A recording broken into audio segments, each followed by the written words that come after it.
आम्ही शिवसेनेच्या पक्षाचे वरिष्ठाच्या सगळ्या त्यांच्या कानावर आमचे 15 दिवस ते 20 दिवस या ठिकाणी युतीच्या संदर्भात महायुतीच्या संदर्भात चर्चा चालू असताना आम्हाला चर्चेला बसवायचे। आज आपलं याच्यावर विषय होईल, उद्या त्याच्यावर विषय झाला, असं करत करत करत आमचे 8 दिवस त्या ठिकाणी चर्चेत गेले। परंतु रात्री आम्ही खूप उशिरापर्यंत चर्चेला बसलो। काही प्रभागावर आमच्या चर्चा त्या ठिकाणी झाल्या।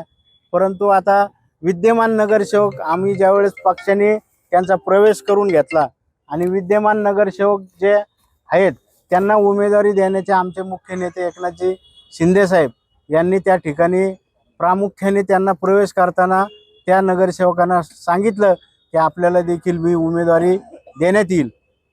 तर या ठिकाणी महायुतीची बैठक असताना आम्हाला विद्यमान नगरसेवकाला म्हणजे मी तर जिल्हा प्रमुख आहे, माझी देखील जागा भारतीय जनता पार्टी मागत होती आणि माझ्या सहकार्याची देखील एक जागा त्या ठिकाणी ते मागत होते, त्याच्यावर अडून राहिले।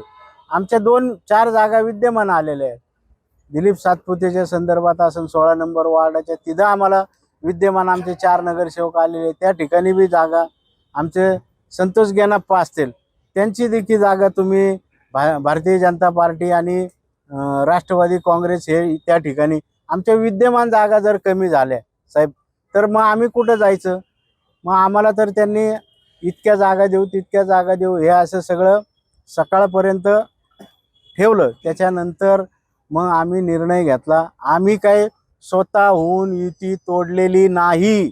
त्यांचा होऊन आम्हाला त्यांच्या भारतीय जनता पार्टीचं नितीन कुंकुलाळ यांचा संभाजी कदम यांना फोन आला की तुमचं आमचं या ठिकाणी जमत नाही आणि तुम्ही तुमचा निर्णय घ्या।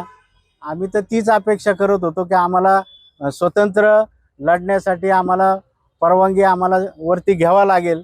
तर ती आम्ही मग नंतर आमचे भोर साहेब होते यांनी वरती सगळे संभाजी कदम असतील, सचिन जाधव असतील, गणेश कवडे असतील, आमचे शेंडगे साहेब असतील, बाळासाहेब, सगळ्यांनी आम्ही एका ठिकाणी बैठक घेऊन वरिष्ठांच्या कानावर घातलं की आपल्याला डावलण्यात आलं।